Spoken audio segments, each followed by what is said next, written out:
No. That's good. That's good enough.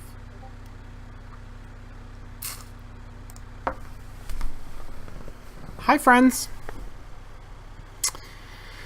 Wow, thank you for bearing with me. Tonight was a little bit of a difficult night. Okay. So the first question was asked towards the beginning of the stream, and it is about what is the what is beeping at me? Something's beeping at me. It was like a favorite part of the game, sort of a deal. What was that? Was it that? Was it something like that? I think it was. What do you like most? What do you like most about this game?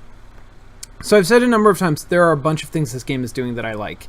I really like the art direction. I like the style of it quite a lot. From the backgrounds and sort of world animation to the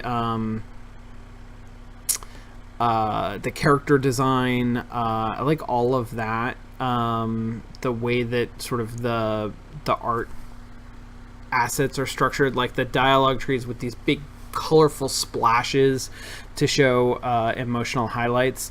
There's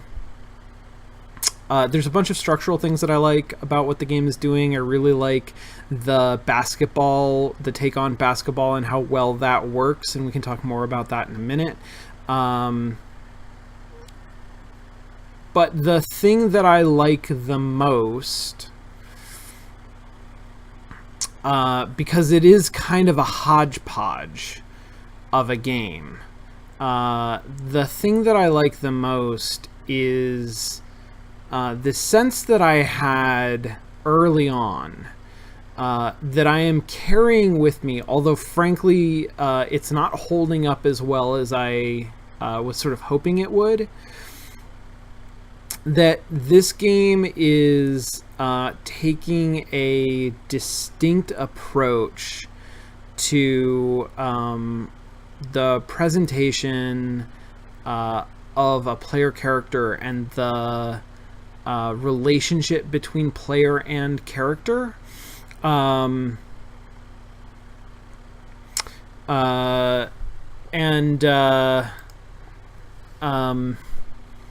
So I talked about this a bunch last time in the game and in the Q&A last time, but just to sum it up, because I've been thinking about it and talking about it with people a fair bit. I'm coming at this with a framework that I get from a GDC talk several years ago from one of the narrative designers from BioWare. On Mass Effect, I think. I'm pretty sure on Mass Effect. This talk, there were some articles written summarizing the talk. The talk is on objective versus subjective storytelling. And it's less about storytelling and more about the relationship, the dynamic between player and player character. And the sort of thing that was put forward that sort of is the heart of this framework is that there are essentially two ways to think about the player character. If there's a one-to-one correspondence between the player and a character in the game, especially in a narrative game.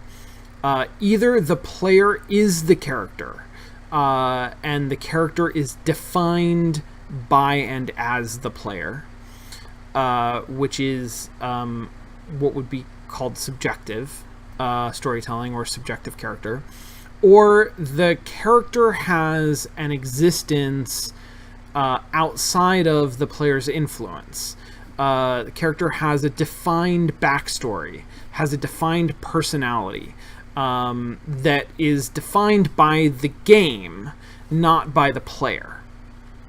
And the context of this sort of dichotomy was looking at the Mass Effect games and the Dragon Age games. And Mass Effect is intended to be objective storytelling, or more objective. It's really a spectrum. More objective storytelling. The character Commander Shepard has a history, has a personality, that is sort of her own, and the player is guiding her, but is not entirely defining her. Dragon Age is a subjective story, where the character that you play, at least in Dragon Age Origins, then in Dragon Age 2, they flipped this up. But in Dragon Age Origins, the intention is that you, as a player, are defining the character that you play. And so some of the ways that this gets expressed is, for example, in Dragon Age Origins, when you are engaging in dialogue with another character, the prompt that you are given is literal. It is intended to be exactly what the character will say, whereas in Mass Effect, and looking specifically at Mass Effect 1, although this is all consistent throughout the Mass Effect franchise, you are given a suggestion of what Commander Shepard will say, but not the literal dialogue. Because the literal dialogue, the phrasing, the intonation, those are intended to be defined by Commander Shepard, the character. Likewise, in Dragon Age, there is no character vocalization. The player character is not voiced. Whereas in Mass Effect and in Dragon Age 2, the character is voiced. Voicing the player character pushes the game towards objective storytelling, because you do not get to imagine whatever vocalization you want. You do not get to voice your own character. There are very specific theatrical choices that are made by a voice actor that you have no control over. Which helps sort of push those in the direction of a character who has a defined sense of self outside of player's influence.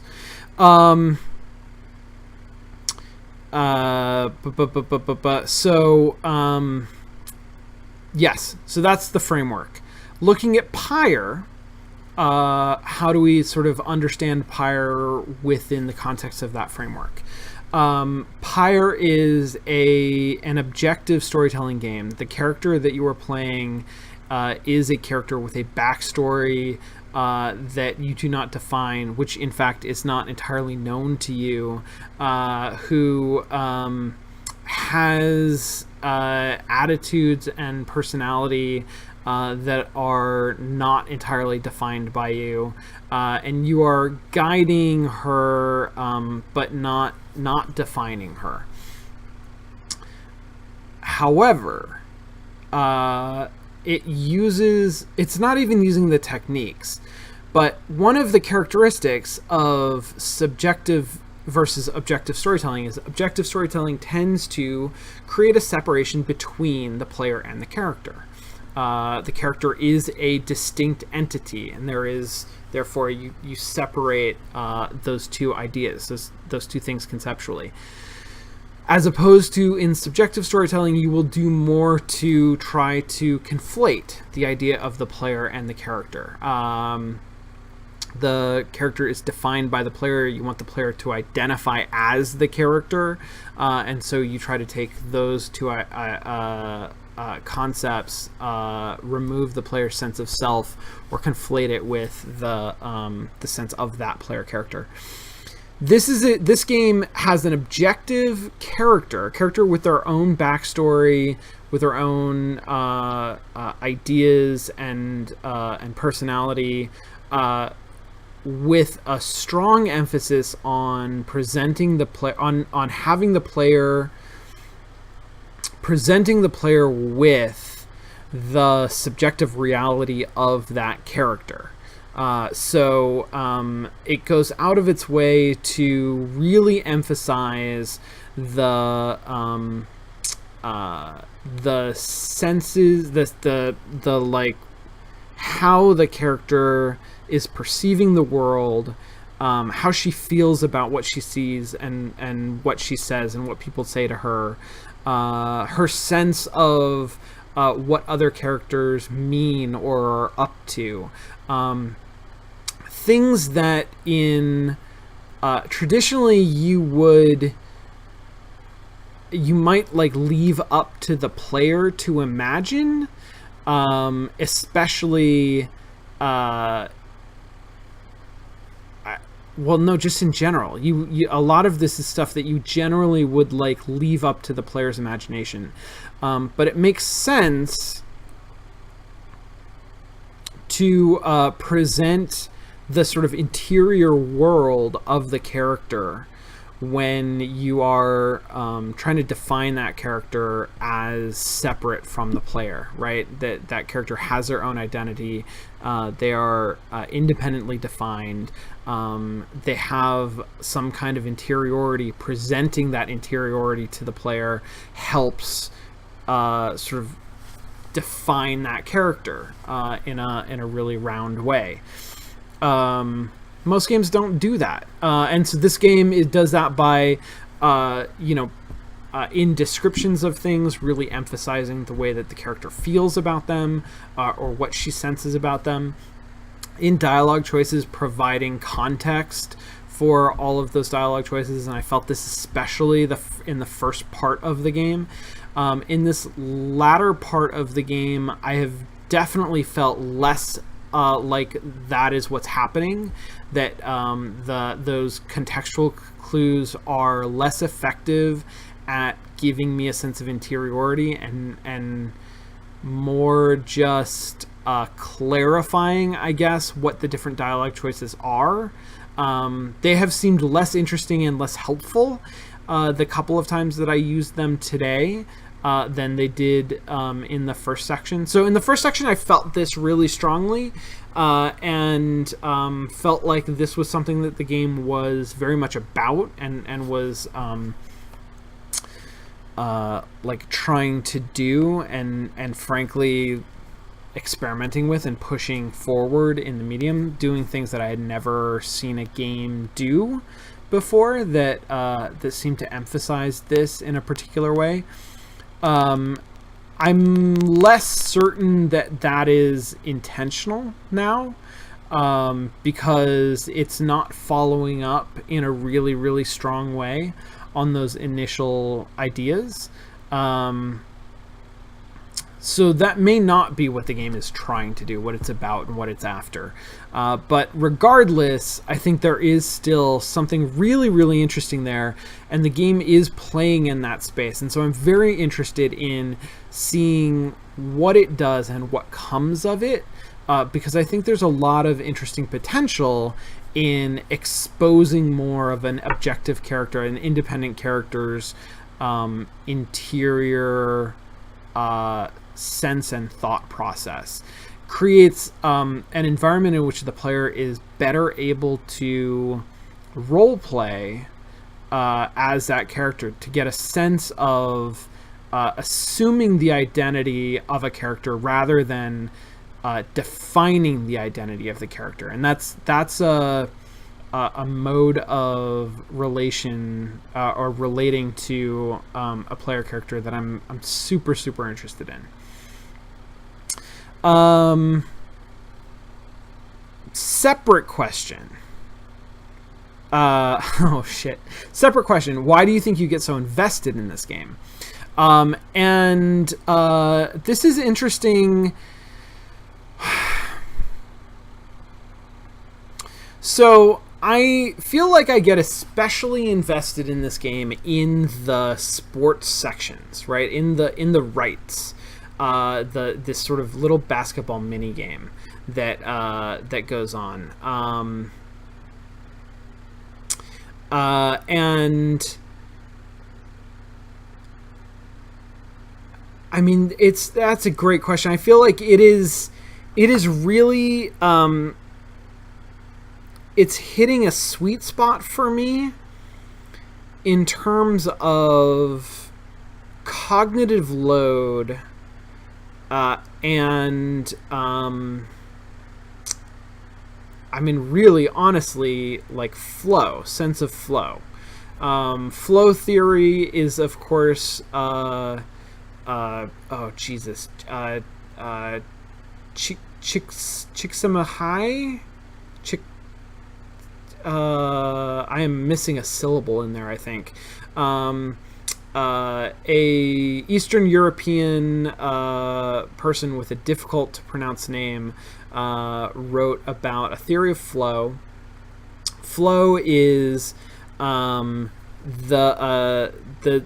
sort of the place where you are just like really into the moment, where you are not so challenged that you are frustrated, but you are also not so sort of complete in your mastery that you get bored. You are challenged sort of just enough to like keep you really, really focused and engaged.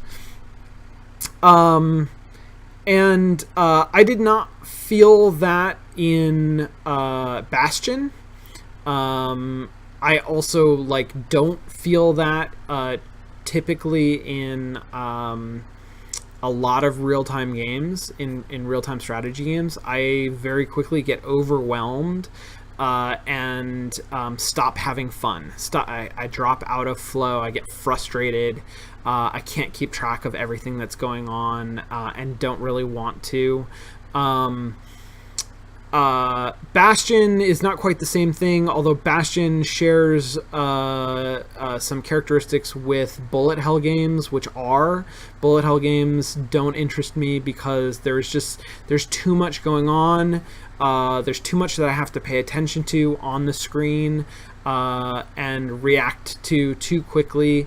It's a cognitive load problem, right? There's too much that I have to think about, and then also a flow problem of reacting to things in time and moving with precision is too difficult, and so I get frustrated. I stop having fun. I get kicked out of flow.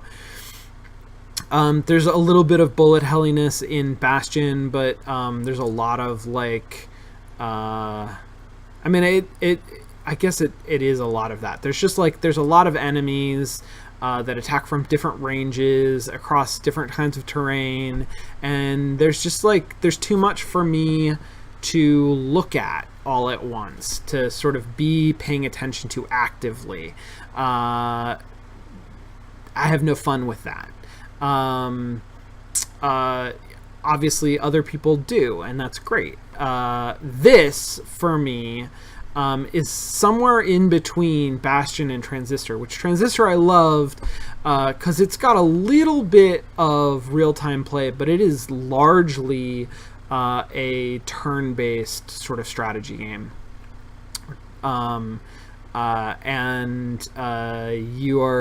It separates out what you do in real time in like a pretty hard way. Like, you're gonna play a little bit of real time, like just for a little bit, and then you're gonna stop, and then you like have a chance to do all of your planning and to recover and to look around the screen and figure out what you need to be paying attention to, understand it all, comprehend it all, digest it all, figure out what you're going to do next, and then you do a few more seconds of real time. This is a really happy medium for me. It is a real-time game where the cognitive load is deliberately reduced. I am only capable of moving one character at a time, and so I only really have to pay attention to one character at a time. And my opponent similarly is only moving one character at a time. So that's the thing that I need to be really paying attention to. All of the other things on the screen, the sort of physical obstacles that are there, the other characters, the enemy characters that aren't actively moving, are all effectively just obstacles. And so I can sort of understand them and then stop paying attention to them because they're not going to move, they're not going to change. So the number of things that I have to actively pay attention to is drastically reduced. but there's still like this twitchy real-time gameplay that I'm engaged in. And it is complex enough that I feel like there's strategy and there's stuff that I can do, but it is super simplified. There's a sense of offense and defense, and they are distinct, but they are separated in time. I'm either on offense or defense. And when I'm on offense, there's a certain way that I can behave. There's a certain type of behavior that I can exhibit. And when I'm on defense, there are other things that I'm doing, but I don't have to sort of be doing both of those at the same time. I can just switch between them, and those switches are like super distinct. That really works for me. That works really well for me. It's very reminiscent of at least older, but I think also modern sports games about team sports, where you are really only ever controlling one character at a time, and the rest of the characters are like behave. I'm trying to think through this. I mean, it reminds me of like ice hockey for NES. And that was a game where you could kind of control all of the characters because they would all kind of go in the direction that you were pushing. But you were always really just controlling one character. And it was the character that was closest to the puck, who was like the most important, most interesting.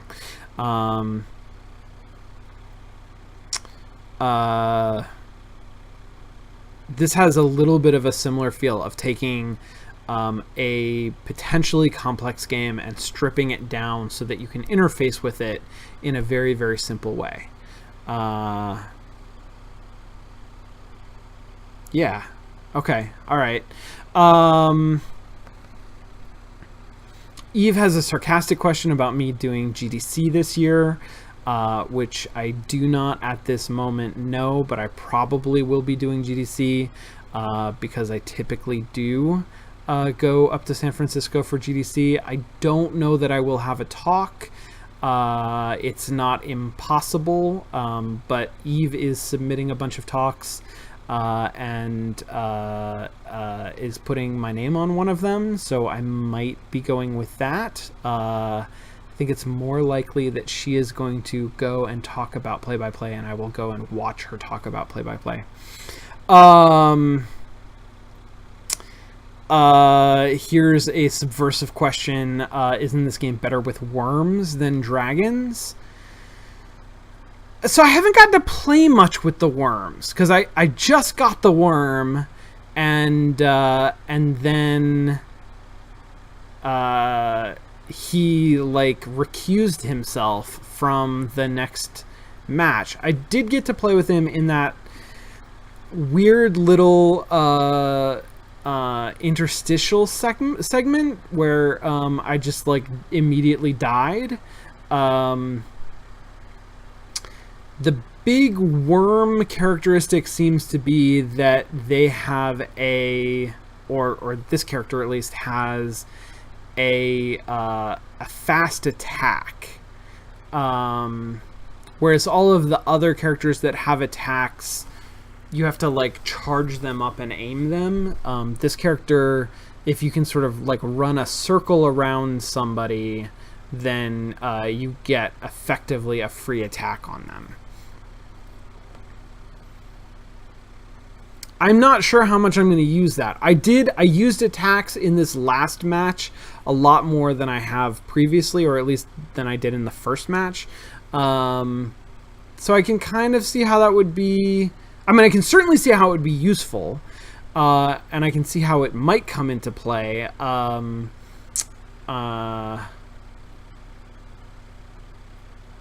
I do like the idea of like running around somebody. So I'm trying to remember the conversation that we had last time about dragons in this game, and I feel like I may have pushed it off somewhat, as I still don't have a sense of what the game is doing, and so I don't know exactly like what it would mean to break the rules that the game has established. I feel like the Wyrms do not do it, though. The Wyrms are like pretty conventional, and the ability to like quick attack or have these free attacks, or to incentivize the sort of this encircling behavior, none of that seems radical to me. None of that like seems like it is breaking the game. And so what I would expect from a dragon, whether it was a player character, like a companion teammate character, or something else, is that it would fundamentally alter the rules of the game, that it would present a special case that the normal rules don't apply to.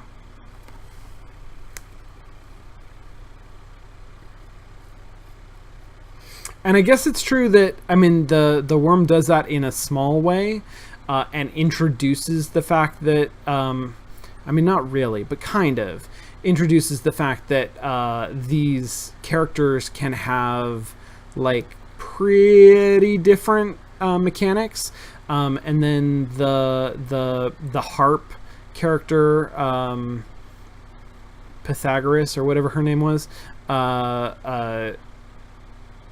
makes it like also does that, like she can fly, and what's the other thing that she does? Oh, she tackles, right? Instead of like casting her presence or whatever. Like the Wyrm sort of introduced that the core mechanics that the first 3 or 5 characters all had in common weren't necessarily written in stone. Not all characters would necessarily always have those mechanics the same way. But the deviation from those mechanics is pretty small. I'm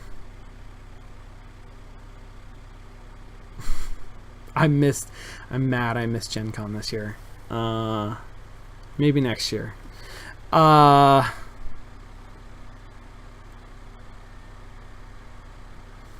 Yeah, dragons in this game. Dragons in this game, I feel like, would be somehow playing with the rules of the right itself. So either the way that the ball exists or is handled, or I mean, see, we're already playing with number of characters. We did a one-on-one with the harp, but there is something that is fundamentally balanced about all of the games that we've played so far, and we'll see if that holds up. Because, again, we have seen instances where that balance doesn't have to be maintained, but it is maintained in the rights. So, you know, a 3-on-1 would be a pretty substantial deviation from the rules of the game as we've seen them. And that one character would have to have characteristics that made that matchup interesting, right? Even though it's not symmetrical. So a different way of interacting with banishment, a different way of interacting with the ball, the I think they call it the orb. A different way of moving around the screen that's not necessarily linear. All of those, I think, are potential advantages that you could give a single character, so that it would match up against multiple characters. I don't know. I'm just kind of riffing, because it does seem like the game is exploring some of this space, this, like, what are the possible variants? And I don't know how far it's already planning to go. I don't know why people are talking about VVVVV. That is super fucking hard. It's too hard. Too hard a game.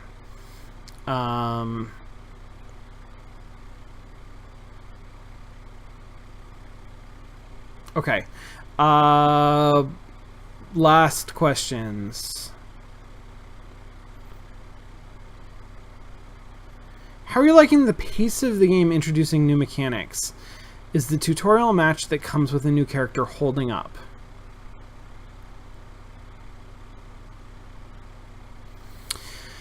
Well, okay, so there's two parts to this. One is the explicit tutorial, which I feel good about. I feel like when I got my Sir Gilman character, he got sent out like alone into a field, and I learned how to use his abilities and his particular unique ability. With those little, like, you know, tutorial challenges. That all worked totally fine for me. Also, there's like enough synergy between what new characters can do, what new abilities look like, and the old abilities that, like I can match them up mentally, and that's really important. That works well here. Like my attack, every character has an attack, and even though the attacks work differently, they all use the same button, and they all sort of, that button maps to a certain functionality in my brain. Same thing with the harp. Like, I got a chance, I had that explicit tutorial with her at the beginning of the battle, that just sort of like, let's pause time for a minute and learn how to use this character. That worked just fine. The other thing that we've seen happen 2 or 3 times is you get a new character, and that character gets put into a like non-right combat scenario. And the 2 of those that come to mind, one was, who was it? Was it the little imp? Maybe?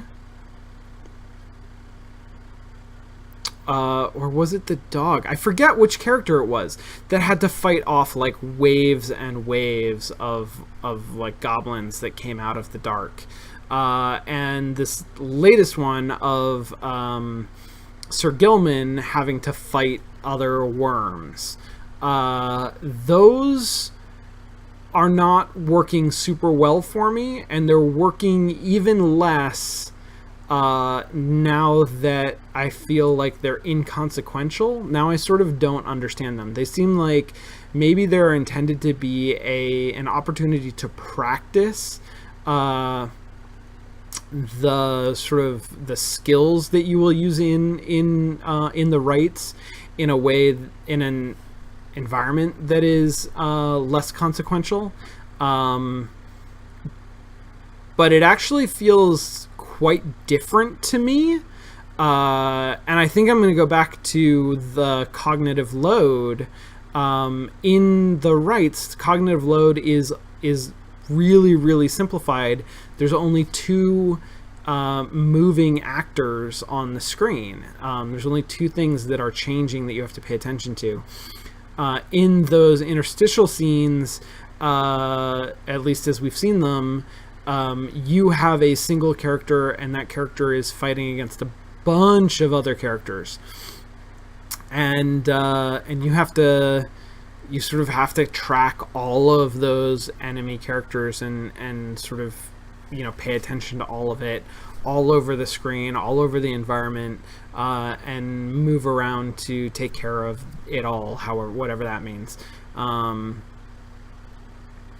So thinking again about dragons, that might be the other thing that dragons introduce, is that they fundamentally change the way that character movement happens, so that in the rites it is no longer like 1v1 at any given moment. And if you change that, I feel like that does fundamentally break the rules that were established for the rites in a way that you could still balance and could still be fun, but would all of a sudden sort of destroy the assumptions that you've come to expect about cognitive load in those situations, and the way that you relate to to sort of the enemy team, I guess. Okay, that's it. The only other question was what attracted you to playing this game in the first place, and it was Transistor. I played Transistor last year, and it was super fucking rad. I really, really dug it. It's a very different style of game, but it is a game that has a style that is really unique, that is its own, and I appreciated that about it, and I really liked the genre tropes that it was playing with, and so when I discovered that Supergiant had a new game out, I was all in. I just wanted to check it out. Okay, thanks guys. I'm gonna go get some sleep and then work on lectures all weekend. Oh god. Okay, Noise Crime. Any interest in playing Sexy Brutale? Yes. I'm, I guess, an undefined but positive interest in playing that game. I'm sure that I will get around to it at some point. It does look rad. It looks really cool. Yeah, I will see you all next week. Same time, same place. And more games. For anybody who is starting a semester around this time, good luck. I'm sure that it will be great. Transitions are hard. I appreciate you all being here for Play by Play. Thank you so much. Love doing this. Love hanging out with you. Have a great night, and have a great weekend. And I'll see you next time. Bye.